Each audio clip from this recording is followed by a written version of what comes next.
Welcome back, everybody. Thank you so much for taking the time as we join you on your walk or your workout or your drive or whatever situation you're in to listen to this conversation today. It's going to be a good one. This is Kim Clark. I am your host of Communicate Like You Give a Damn. And this is a podcast for anybody who does any kind of communications, especially those who are aspiring or currently DEI communicators. So diversity, equity, inclusion, all outcomes and the communicator's job, the role and responsibility as communicators, whether it's a formal version of our title or an informal version of our role. We all matter in how we are communicating. So when we have this lens, the DEI lens on our communications, the power, the influence, the invitation for more people to be a part of this work. So everyone has the opportunity to thrive in the workplace. This is what we're talking about. And so one aspect of it is what our guest will be bringing today. So I am so thrilled. I kind of been chasing this guy for a while because, I saw him, I've been following him and I'm just like, I really want to have him on the podcast. So today is the day and I'm so excited that y'all get to meet him and learn from him. He's a wealth of information and experience, and this is gonna be a good conversation. So Dr. Frank Gonzalez, thank you so much for being here. I'm so thrilled to have you on Communicate Like You Give a Damn. Could you please introduce Oh my yourself? gosh, Kim. Well, I wanted to value everything you just said. You set the bar so high, but you just a couple of notches down so I could try to get there and good times. I've been looking forward to this conversation as well, my friend. But good times about to happen, I think. Frank Gonzalez, pronouns he, him, his. I am in Central Time Zone. I identify as a cisgender male ambivert. So I definitely can be extroverted, but I love my quiet and kind of alone times. Dark skin, Mexican American, fourth generation, both sides of family, proud father to a 5-year-old. If you were to ask him, he would say 5.8 something because he'll be turning 6 very shortly.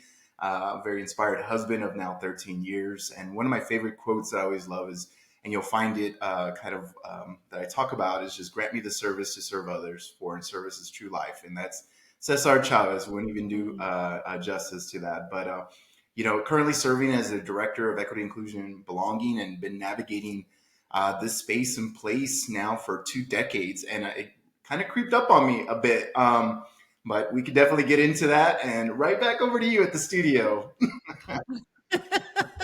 And I do want to get into that. I'm so curious because sometimes people will just focus on, where they are today. But there's a whole backstory of how we got here. And it's always a fascinating story to me. Because something that I have found in my career is that anything I've done, like I think of something that I did 15 years ago. I produced a documentary called God and Gaze, Bridging the Gap. And that those skills, and I worked with the Discovery Channel, and I did several television documentaries for the Discovery Channel, and so all those skills now help me here in doing podcasting because I'm a curious cat. I like to hear people's stories, and so I find that nothing is wasted, along especially our careers, but also just along the path of life, that something that we experienced before comes in handy in the present. So please do tell us, what was your path to get you to where you are now, especially I'm especially interested in the last 20 years where you said you've been in this work for the last couple of decades, and what has this work looked like over that time? Oh gosh.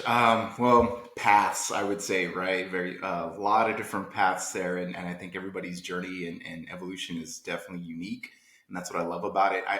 I'd be remiss if I didn't pay homage to my formative years. I grew up in a kind of a small bay town, Corpus Christi, Texas. And folks that know about that, in the 1920s here in the US, it's the foundation around LULAC, the League of Latin American Citizens, and definitely fighting the fight that was there for many years for many different communities. and understanding a little bit of the institutional inclusion that was a gap, right? So look back to that time. There was repatriation going on in the Southwest. So a lot of my family was part of that. Even my name, Frank, is my legal name. I've gotten asked that so many times over my years, right? It shaped me. My great grandfather, I'm the fourth. My great grandfather changed his name legally during those times. He was a truck driver in the Southwest. And the way you kind of, acculturate, assimilate a little bit is your name. Can't change your skin color, right? But you can at least change your name on how you show up. And LULAC, a lot of family members involved in that for generations of really paying, really serving others and getting them included as much as possible. And one of the outputs of that, right, is in the 20s and 30s was the U.S. Census.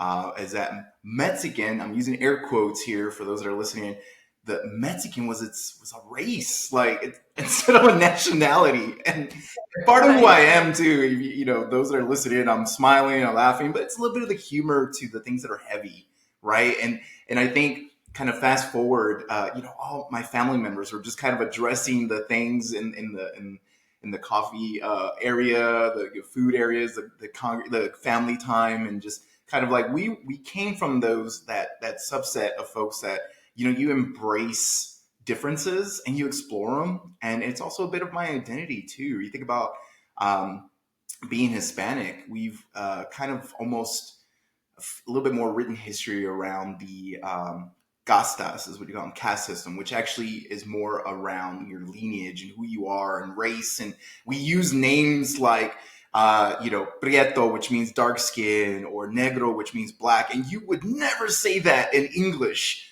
But it's really like, oh yeah, you're a little bit darker skin, you're a little wet out, you're a little bit lighter skin, you're this, you're that. And it's just like, but that's not who you are necessarily, but you embrace that. So you get really uncomfortable.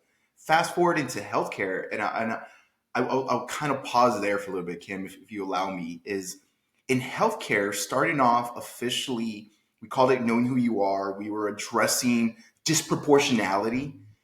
Really set me up for understanding how to scale without budget, but with a lot of transparency and a lot of accountability.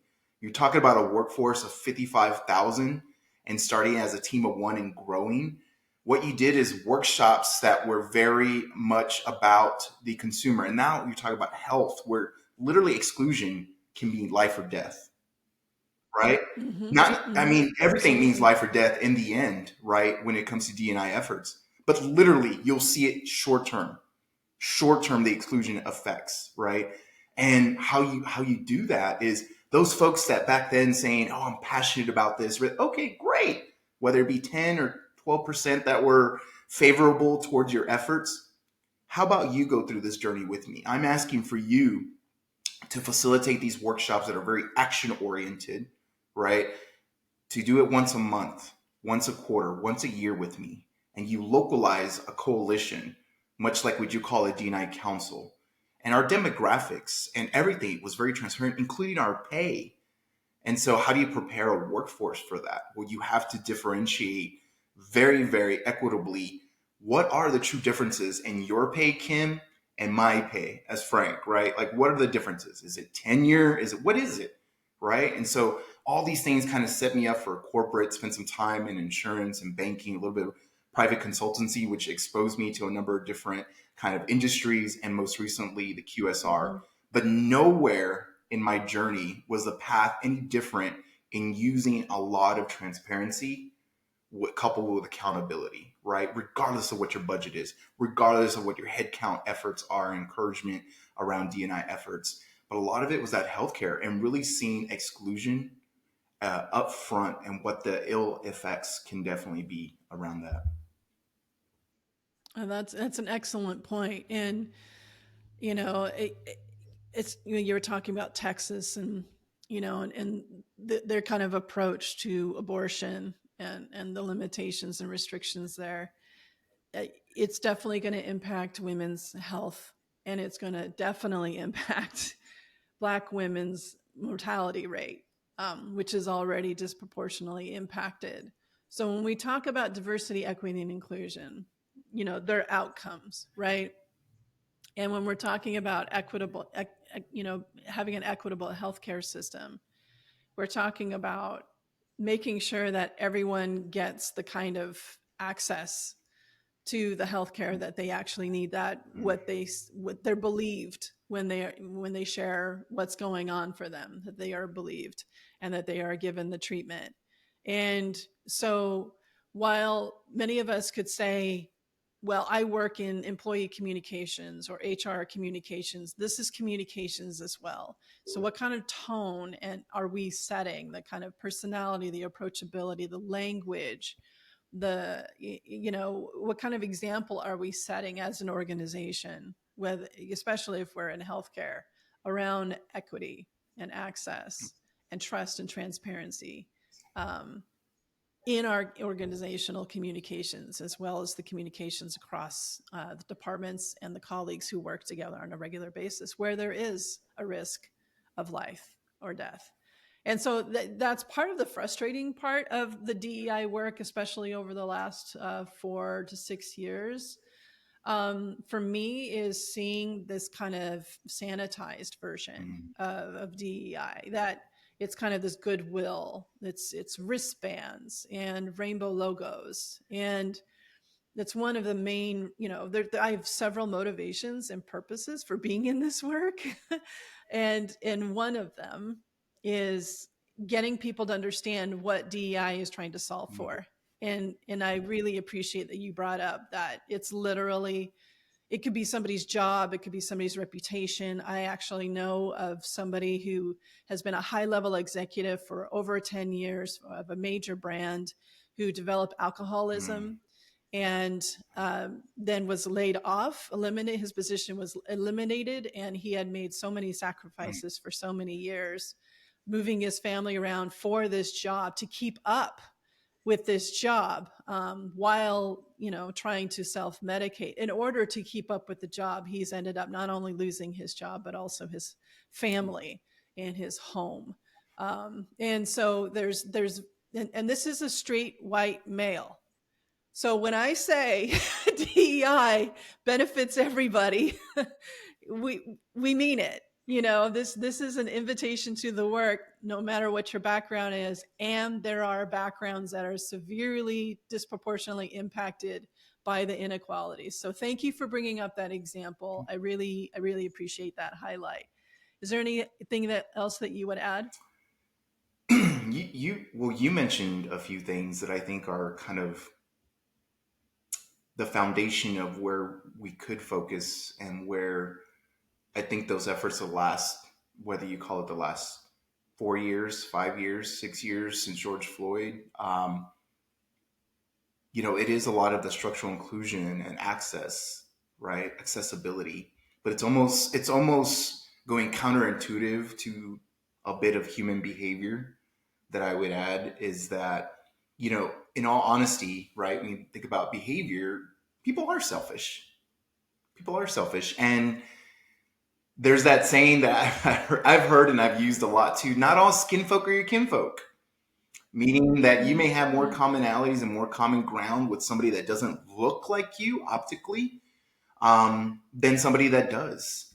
And I think that's where I think about a kind of a recipe, and it's evolved, kind of a recipe or a formula where we all have lived experiences. I'm not defining that, right? There's personality, there's dimensions of what I see or unseen. There's a bit of geography. There's things below the surface that you would know unless I just describe them to you, right? You don't know my culture, my heritage, my religion, or what's important to me. You don't know if I'm married or not. You can take guesses, maybe if I'm wearing a ring or if I don't. I don't know if I'm a parent, things like that, right? But we have these lived experiences. When you think about D&I and the structural piece, a bit of that creates some friction and less opportunity for us. So lived experiences, lessening, friction, solving for that structurally, right? The environment around how I work, but also a bit of personal, and can I be personal in the workplace around my barriers, challenges, whatever opportunities I have. I'm having to run late. You're thinking a certain way. Can you cover for me? You're thinking, oh, you just want, like, no, I got stuff going on. I just heard my, a relative pass. Somebody's in the hospital. There's storms going on. They lost power. I had a flat tire. All these different things, right? But lived experiences if we can lessen that and be open about that and accepting around that, and the policies and procedures around me in the workplace do that, but also add exposure, right, to things that I may not know about, then we talk about unlocking opportunity. And you're absolutely right. You said it. We're talking about the kind of neutral kind of folks, which could be a very significant amount of your workforce. They can go either way. They can be very unfavorable towards your D&I efforts, or they can be favorable. They're just kind of stuck in this like, what do I do? Very kind of compliance mindset, right? Like, I don't know what is this, right? And it's not Hmm. programs sometimes that are going to solve that. It's the structural inclusion and processes that we set up for success long term that will definitely make, a little bit more inclusive, not entirely inclusive, because inclusion is going to keep evolving. But I would pull on that, and I think that's what I'm saying when no matter what industry I've been in, and also whether I've been remote, hybrid, international presence, different kinds of functions, those pieces, the functionality around structural inclusion is a good focus point that we have. And sometimes, honestly, Kim, that may not cost a lot of money. That's just like doing an audit or review of your current stuff, and then you figure out, ooh, there's a lot in these processes that don't really connect. And a real quick one that I can share with you is in a company that I work for, they talked about accessibility in combination with accommodations, right? Whatever that Mm. might look like. Hmm. And we also tend to, folks tend to think, oh, are these things I'm born with? I mean, hey, as we age, visual and audio impairments Right. are a thing, right? Like I gotta get closer and closer to the screen, and I'm like, okay, and Right. that affects not just the worker, but maybe the consumer as you go to like kiosk and how you interact with us or apps. That also affects the workers that are trying to service consumers, right? Because maybe whatever prompt they're looking at, maybe they can't see or hear appropriately, and so there's a lot of exclusion, right? But we reviewed a bit of just like what was out there, and you had one policy over here talking about, you were talking about, kind of like statements and things, right? You had one policy externally, you had another, and this is communications, right? Like you had another policy Right. or kind of a statement and link during the onboarding. You had in the intranet site a bit of a different statement and a broken link to another form that didn't exist apparently. Right. And then you had kind of this re-evolving compliance training around other brands around this enterprise. And so it's like, okay, something as simple as, hey, block out the day, get all the stakeholders together, let's review this. You got all these statements that are a little jumbled. How is this accessible? Right? And you're talking about accommodations. You Right. all are actually putting yourself at risk by not reviewing this. It's like, oh, nobody thought about that. Okay, where should we start? Well, let's start with consolidating what works, what doesn't, and kind of a little bit linear on that process. Yeah. Great example. You're like, I see Especially how for you those. head. You're like, yep, yep. Yeah, I'm just like, yep, yep. Because my background is in internal communication, so dealing with the intranet, and especially if you've got kind of an inherited intranet with old policies that haven't been updated, et cetera, it's like you have to spend the time to make sure it's a good user experience for your employees, and you have to up the game and really design the experience for those who have more of the visual or et cetera disabilities. That's the curb cut effect, right? So if you're designing especially your channels as a communicator for folks that have to be really intentionally planned for and designed into it using inclusive design, then you're going to get everybody else, and it's worth it. And it's the way it ought to be for the workplace. That's the opportunity for everyone to thrive. So I would love to get your take on how DEI has been talked about, over the last few years, or actually just, since you started getting into this work professionally. I realized that you've probably always been in this work because it came to you, whether you signed up for it or not. My co-author Janet Stovall talks about that. She's like, "How long have I been in DEI? Just look at my skin, and so and she's just like, did I have a choice? But from a professional standpoint, and really making it your career, and I'm also curious, actually.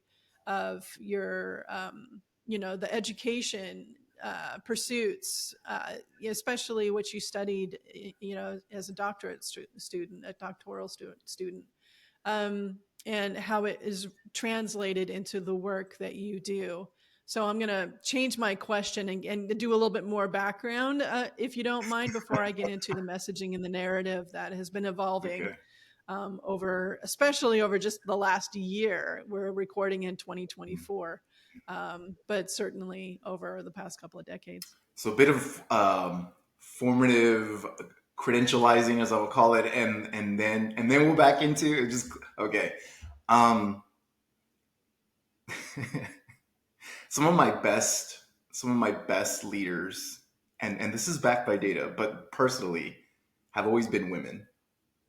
Whether they are formally, positionally my leader, my coach in a company, or they're just a friend within my network. And actually, the pursuit of a doctoral was from a few friends who identify as women, and we're just like, you talk all this stuff. Keeping it real with me. You talk all this stuff, but like, you got the data to back it up. And I'm like, you know what? That's a huge opportunity for me, because that extroversion part of me can be very like, okay, let's talk by experience. But I've always was missing, I think, somewhere, because it's not like I went and got a doctoral and then started doing D&I. It was like I was doing D&I and I was like, okay, am I solving? Am I not solving? How do I measure this? And the pursuit of a doctoral was a quantitative doctoral, meaning that I had to spend approximately 2 years doing the build of surveying and quantitative measurement and regression models and path modeling and all this. And I actually got interested by it, but it was the encouragement of women that got me there. So I'd be remiss if I didn't mention that, paying homage to the women that kind of pushed me, encouraged me there. But my emphasis, and I was in a and hopefully this kind of answers and piques the curiosity. I was in a program where it was a cohort model, which is great. I didn't realize that the assessments they were having us take were a measurement of like kind of success. So one of them was a personality assessment. It's not how you work, but how you build relationships. And so they were always measuring for folks with high conscientiousness, meaning that they worked well with others. I was like, okay. I found that out later in the program. They're like, you all were sort of selected and approved, not necessarily on all your scholastics, but can you work with others? And I was like, okay, cool. Right. Makes sense why we always had like breakfast and food and we went out together and we studied together and all that. But the cohort model, and you got to pick your own kind of subject matter, your own hypothesis, your own thesis. And that's really great because that's very atypical. Usually doing the work of professors and stuff like that they have unfinished or they are interested in. But the ambiguity around that can be very either challenging or exciting, depending on how you look at it. And so I was like, okay, well, you piqued my interest about this personality thing and how it's been used and misused a bit. It's a bit about relationships, not how successful you're going to be in the workplace. And a lot of the assessments out there actually miss on this assessment about worry. So there's a worry assessment out there on how much you are a perfectionist. You have generational worry. You grew up around worry around the environment impacts you, things like that. That's often missing in these feel-good personality. And then I looked at, May I what was that? go a little deeper on that? Does this include psychological safety, masking, code switching, Absolutely. those kinds of things as Absolutely. well? But a lot of the Okay, worry interesting. starts first with you versus what you expect and how you vocalize that psych safety, right? And so Hmm. part of that was it, I'll just say it. My research was around the impacts of follower personality and birth order and how that impacts the leader follower relationship. And so we overemphasize leadership and how do we get people to do this and develop. And what about how our expectations of development and inspiration? It's just the mirror around that. And it's been studied just as long as leadership, but often not as sexy. Therefore, it's not kind of grasped in the workplace, right? Incorporated or anything like that. In leadership, what about followership? It's just the mirror of that. Birth order, I was just always kind of curious about that. Personality assessment was just it's actually an international tool. It's called a mini PIP. It's just 20 questions, but it measures your openness to lived experiences, your ability to work with others in your tasks, a little bit of your conflict management, a little bit of your extroversion and warmth around folks, and then this neuroticism. That's the official term, but it's worry, it's perfectionism, it is a bit of that psych safety. It's a number of things, but it starts with you and your your kind of expectations and what you project and what you expect, right? That is not in many assessments like the Myers-Briggs, like the DISC models. They often assess the other areas because those are the things like, hey, I just want to know if I can work with you. Well, it's like, hey, it's hard to work with me if worry actually kind of reduces and decreases all those other fun things. I'm over here carrying the worry of my family, my friends, generational trauma or workplace trauma from my last gig, which takes me like a year or 2 year to get over, right? And then just a bit of birth order and Absolutely. the leader follower relationship. And that piece, you asked about how that shows up in the workplace.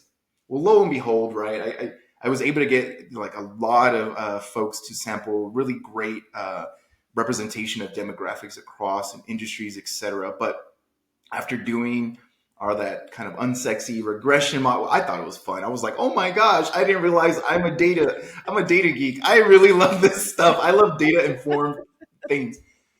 My hypothesis was actually, it was validated in the sense that, so there's 4 different areas. There's professional respect, and inclusion exclusion was this leader follower relationship.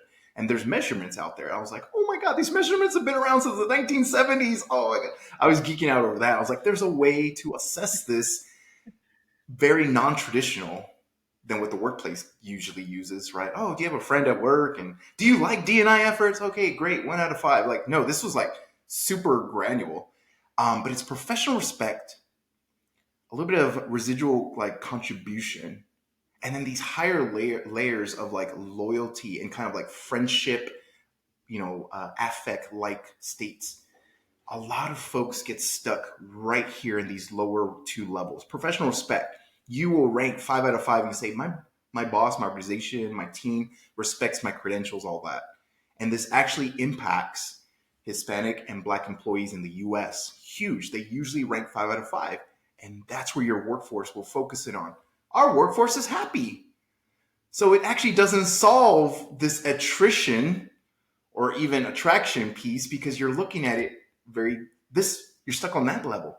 But also as followers, we're the ones ranking that. We're contributing to that, Kim. And I was just fascinated by that, but also in the contribution. Oh, I work after my boss recognizes that, my leader recognizes it, my coach recognizes that, they appreciate it, they send me these gift cards and all that, so I don't mind spending extra hours coming in early, doing all that. You rank 5 out of 5, time and time again and time again.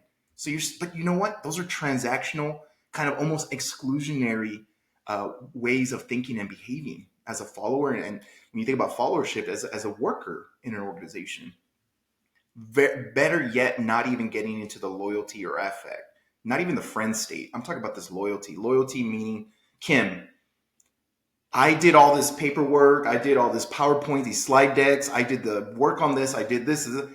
Can I go present to that meeting that you got coming up, coach? You're my coach. Well, I don't know. There's, usually it's only like directors, or it's only like VPs, or only a certain, I'll present on your behalf. No worries. Or we'll have so-and-so do that.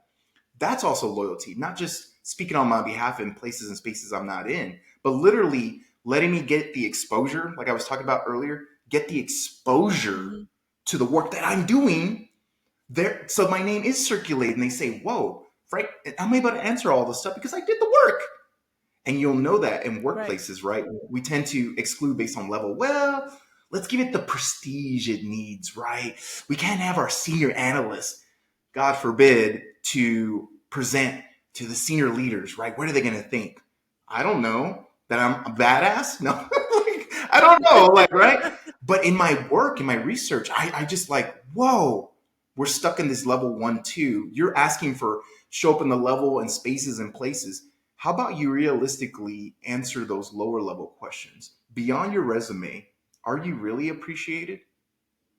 Beyond you coming in early and late, are your contributions really recognized? And what does that mean for you as an individual? Don't worry about the person next to you. Do not worry about them. What about you? And the worry for non cisgender white male was specifically always less in the work experience with that.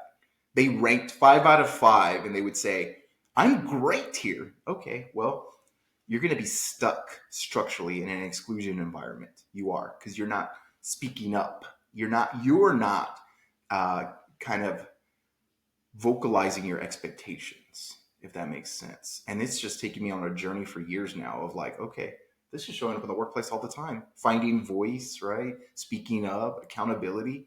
It's not what you ask from your leader. It's like, what do I expect, and then how do I vocalize and then get those expectations kind of dished back out to you. And I'll end it by saying this. My son puts it in good perspective. It's always good to pulse check with kids around you, whether you have kids or not, maybe some nieces, nephews, some very young cousins in your family. And he said this one time from school. He said, "You get what you get, and you don't throw a fit." And I was like, wow, that kind of unlocks a little bit of what I'm thinking. It's like, you are going to get what you get because you don't throw a fit. How about that? So I'm not saying like throw a fit, but I'm saying like, vocalize Right, right, right. what your concerns are, because equity and that structural leveling the playing field is all about you, Kim, or all the listeners, right? It's all about you, but you're not vocalizing that. You're kind of stuck in these lower levels of inclusion, very transactional. Yeah. Well, I'm fascinated. I'm fascinated by this research and these findings, which prompts a pretty obvious question for me as a communicator is how do we tell that story? How do we amplify those voices? How do we encourage that vocalization? Something that my mentor says often is we don't always know. We often don't know when expectations, what the expectations are until they're unmet. Mm. And then there's a conflict. And so how do we like prevent that? So if there are these, with the expectations, we're struggling to vocalize them. Is it like going to working with kids, use your words? Or is it, so is it a practice of using your words?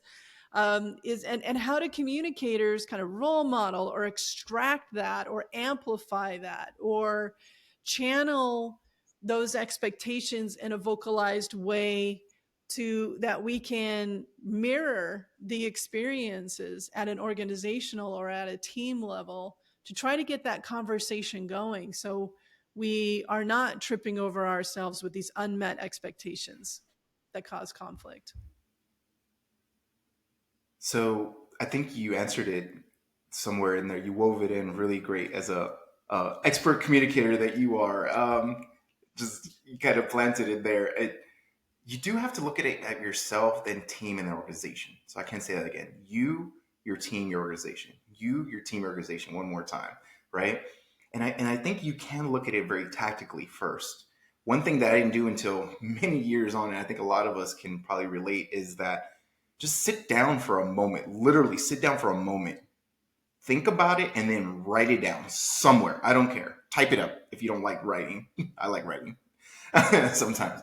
But like write it out and actualize, okay, when you think about the diversity wheel, so if you don't know about that, definitely Google it. There's plenty of versions out of there, but look at any of the diversity wheel. It's more than just your identity. It's a lot of your lived experiences.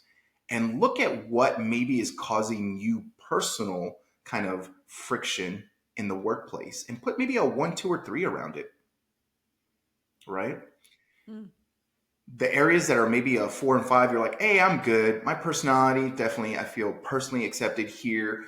My abilities feel good. I don't think, race, ethnicity, gender, age, etc.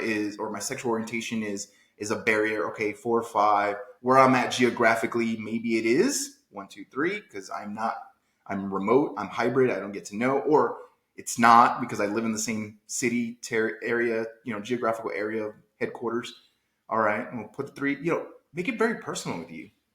And then I think you actualize the next step is like, okay, those 1s, 2s, maybe not the 3s, because the 3s are a little bit neutral, but the 1s and 2s, focusing on there and say, you know what? How do I personally bring this up in my next year-end, one-on-one, mid-year review, etc., with your coach? And if you feel very worried about that, bringing back that worry, well, then that says something about your psych safety in your environment. I won't give personal career advice, but that might be an opportunity where you say, maybe this is not the place for me, or how do I get around this, right? Um, but for those that like, you know what, maybe it's just something I haven't brought up. Okay, think about how I bring this up and say, hey, real quick, one of the things that's been kind of my project optimization here lately has just been, the meetings are usually scheduled, kind of off. I'm in the same time zone. If we could just maybe once or twice, every now and then kind of change that, or, when is the true expectation of that deliverable? Because I've literally got these things coming up. I'm planning for a wedding, the good stress, or some sort of celebration, or I've got recent funeral that happened. I need time on that. Like, you need to vocalize those things, and it's based on the diversity wheel, right? These are the dimensions of your identity, of your lived experiences that are very important to you. Bring it up to your coach. You got to bring it up to your coach. Your coach usually is very awkward in being a people leader, right? Like, I don't know how to lead others. I can barely lead myself, Kim. Like, let's keep it I real. love how Let's you keep said it that. super real. I don't know how to freaking live. And you know what? You almost will create that environment of your own psych safety by like, okay, this direct report is really like, these are the things that are important. Maybe I should share a little bit like, yeah, hey, and you get real personal, because inclusion at its most foundational is going beyond your name and job title and really getting to know your person and actually impact your well-being, right? Job crafting is what they call it. So part of job crafting and relations, and even in the kind of calibration of your intellect, is changing your own environment. You have control over that, and you'll set that expectation right back. Yeah. Hopefully that's helpful. Okay. Okay. I like, we can go on a whole nother Maybe podcast about that, I think. seriously, I'm ready to geek out with you, especially talking more about measurement and quantitative data, because it seems so elusive from a communicator's point of view, because we don't have the cool tools that some of the other departments have necessarily from an internal standpoint anyway.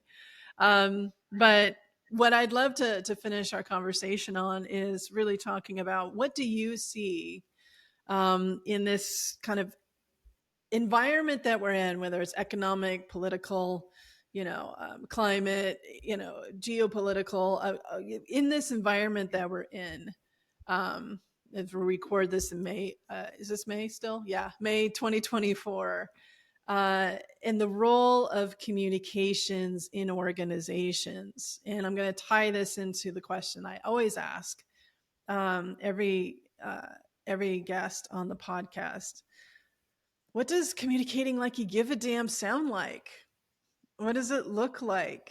And so if you could tie the two together, the kind of the role and responsibility of communicators within organizations, given the environment that we're in, to help us navigate it. But also, what does communicating like you give a damn sound like? So I'm actually going to borrow some verbiage that I heard. If anybody's heard of Andres Tapia, he's written about inclusive leadership, but he's also written about organizational inclusive leadership from an organizational standpoint.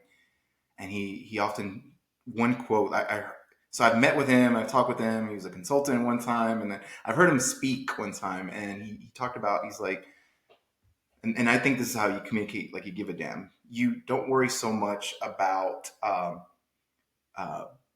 peace over truth, but really focus on truth over peace.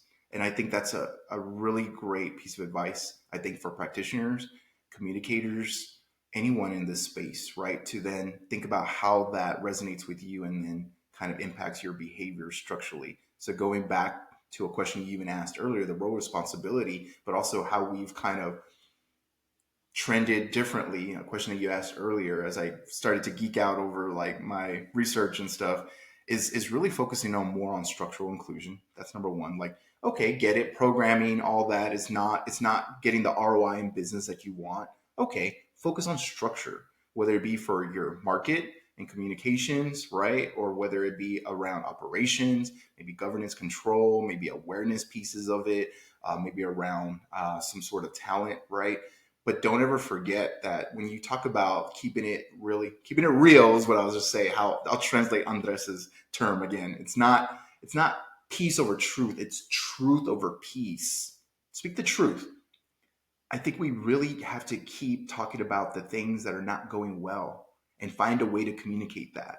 So even around observance months, anchored around observance months or activations that you're doing, structural things that you're doing, start talking about the gap that you have instead of where we're winning year over year. And I think, and I'm going to challenge something with you, Kim, right back. You said, oh, well, I don't know, we don't have the same tools. I think impressions that are driven through communications, whether it's an external channel or internal channel, I would just challenge that we kind of try to stay internal, which is very counterintuitive for organizations, right? We always want to look at competitors. Use those impressions on how people react to things, on what they want to actually see, right? How do they react to one publication or communication versus another? And impressions really drive where people are very curious about. You talked about your curiosity. And so I think definitely just keeping it real, truth over peace versus peace over truth. You're going to get a little agitated, and that's how you know you're probably doing some good work right there, right? Because you're saying what other people were wanting to say. You're telling the stories that people really want to talk about. Life is really tough. It's pretty tough. So let's talk about some of those things that are not so colorful, right? They're a little bit more Right. cloudy, right? And I think that really Yeah, sets that a doesn't tone include for confetti organization cannons. that's very Yeah. genuine, for sure. Yeah. Love it. Thank you. Thank you. Thank you. Thank you. How can people follow it and continue to learn from you? Where can they find you? Well, first of all, whatever tactics Kim has, as she talked about at the beginning, follow those. All right. So I'd be remiss in saying no, but seriously, I definitely encourage those that are listening and watching, follow Kim and Kim's work. She's a true advocate, an ally, a hero in the system, right? A shiro, as I would Thank say. you. But if you want to reach out to me, I'm very active on LinkedIn. I'll be bold to say that my personal and my personal work email and phone are on there. If you scroll down, so you'll know how to get in contact with me. But I also publish videos on Insta and TikTok, just kind of leadership insights. Try to have fun sometimes with the audiences. So look forward to connecting with Good. folks. Good, good, good. I'll make sure that we're connected on TikTok as well. I don't think I knew that you were on TikTok. So this Just is Dr. new Frankie G. information That's for what it me. is. That be me with I the love EIB. it. I love it. I asked him in the beginning, how do you want me to address you? And he's like, however you want. He was throwing out now I've just learned another one, Dr. Frankie G. All right. He goes by many names, folks. All right. Thank you so much. This had a lot of depth to the conversation and a completely new perspective and angle to it. Talking about that worry. And I think as communicators, we need to connect to that worry. And sometimes we need to be the ones that can usher in that vocalization, whether it's when we're talking to senior leaders or we're putting out some sort of an announcement or a new employee story on our intranet or a social media post. Like we need to talk about these things, and they are new skills, and we're going to make mistakes, but we have to talk about these things. Thank you for bringing that to the forefront for us as communicators, and for the work that you've done and the work that you continue to do. And so everyone, make sure that you follow him on LinkedIn as well as on TikTok, and let's get more of this leadership insight. Thank you so much for your time. Thank you for being Thank you, here. everyone. So, what popped out to you from the conversation? The more conscious communicators in the world, the better the world.